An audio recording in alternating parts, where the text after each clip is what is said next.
Hello প্রিয় শিক্ষার্থীরা, আশা করি তোমরা ভালো আছো। আজকে ষষ্ঠ শ্রেণীর বিজ্ঞান বিষয়ের ষষ্ঠ অধ্যায় নিয়ে আলোচনা করব। এই পুরোপুরি ভিডিওটি দেখতে হলে অবশ্যই ভিডিওটি না টেনে তোমরা পুরোপুরি ভিডিওটি দেখো।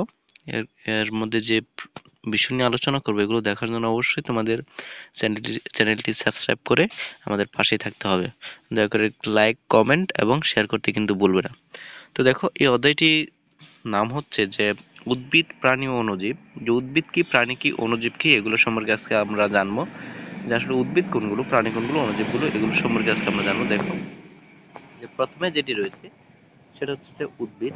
যে জীবজগতের গুরুত্বপূর্ণ সদস্য উদ্ভিদ শুধু খাবারের উৎস হিসেবেই নয়, বরং সেগুলোর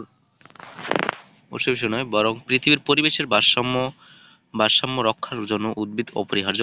উদ্ভিদ অনেক রকমের হয়, কিন্তু সকল উদ্ভিদের কিছু সাধারণ বৈশিষ্ট্য রয়েছে। আমাদের এই পৃথিবী সব জায়গায় একই রকম নয়। এর কোথাও আছে সমভূমি, কোথাও আছে মরুভূমি, কোথাও আবার গিরিমালা, এখানে রয়েছে নদী-নালা, খাল-বিল, হাওর-বাওর ইত্যাদি। আমাদের এই চিরচেনা বিশাল পৃথিবীকে বৈচিত্র্যময় করে তুলেছে নানা আকার, আকৃতি ও বর্ণের গাছপালা। সমুদ্রের গভীরে যেমন রয়েছে উদ্ভিদ, তেমনি সুউচ্চ আহ গিরিমালাতেও পাওয়া যায় এর অবস্থান। আবহমান কাল থেকে পৃথিবীর জীবনের যে বিচিত্র প্রবাহ চলে আসছে, তার মূলে রয়েছে সবুজ উদ্ভিদের বিরাট বিরাট অবদান। তো এখানে উদ্ভিদ মূলত আমরা দেখি যে এই যে উদ্ভিদ মানে হচ্ছে সবুজ বর্ণের, যে আমরা গাছপালা যত ধরনের দেখি, এই গাছপালা সকল কিছুই মূলত প্রায় উদ্ভিদ। এই পৃথিবীর রহস্যময় জীবনের কোনো শেষ নেই। পৃথিবীতে আমরা বিভিন্ন রকমেরই গাছপালা, বিভিন্ন রকমের উদ্ভিদ দেখি, যেগুলোর এক একটি এক এক রকমের, যেগুলো এক একটির সাথে কোনো মিল নেই, আমরা দেখে থাকি বিশেষ করে। তো এই যে উদ্ভিদ জগতের বৈচিত্র্য, যে উদ্ভিদগুলো বৈশিষ্ট্যের দিক থেকে একে অপর থেকে ভিন্ন, এই কারণে উদ্ভিদ জগতের বৈচিত্র্য অনেক বেশি। এই সকল উদ্ভিদের প্রত্যেকটিকে আলাদা আলাদাভাবে জানা আমাদের পক্ষে সুসাধ্য। এই বিশাল উদ্ভিদ জগৎকে সহজ উপায়ে জানার জন্য এদেরকে নানান দলে বা শ্রেণীতে ভাগ করা হয়েছে। এখন আমরা জানবো যে বর্ষজীবী উদ্ভিদ কোনগুলো। যে বর্ষজীবী উদ্ভিদ, ধান, মটর, ছোলা, কলা এসব আমাদের প্রতি পরিচিত উদ্ভিদ। এরা 1 বছর অবধি বেঁচে থাকে, এই জন্য এদেরকে একবর্ষী উদ্ভিদ বলা হয়। একবর্ষী উদ্ভিদ তাদেরকে বলা হয় যারা 1 বছর অবধি বেঁচে থাকে, তাদেরকে একবর্ষী উদ্ভিদ বলা হয়। আবার যে সকল উদ্ভিদ জীবনকাল 2 বছর, তাদেরকে যেমন মূলা দেখতে পাচ্ছ, যেমন মূলা, গাজর, ফুলকপি দ্বিবর্ষী উদ্ভিদ নামে পরিচিত। গাজর, ফুলকপি এবং দ্বিবর্ষী উদ্ভিদ নামে পরিচিত। অন্যদিকে আমাদের চারপাশে কিছু উদ্ভিদ দেখা যায়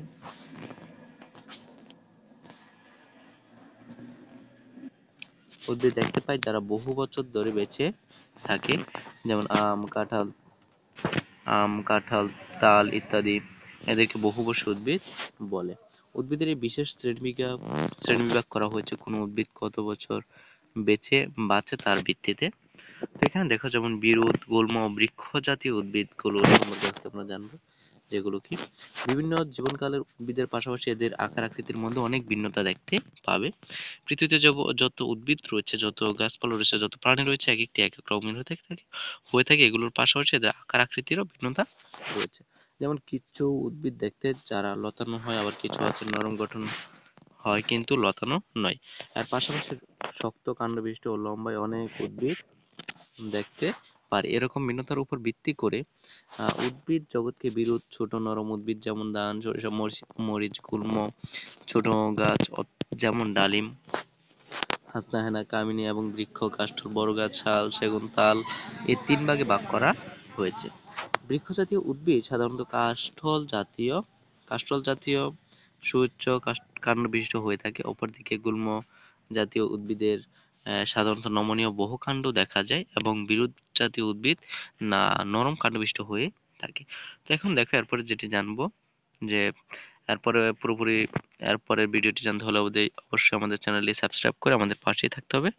ধন্যবাদ প্রিয় শিক্ষার্থীরা।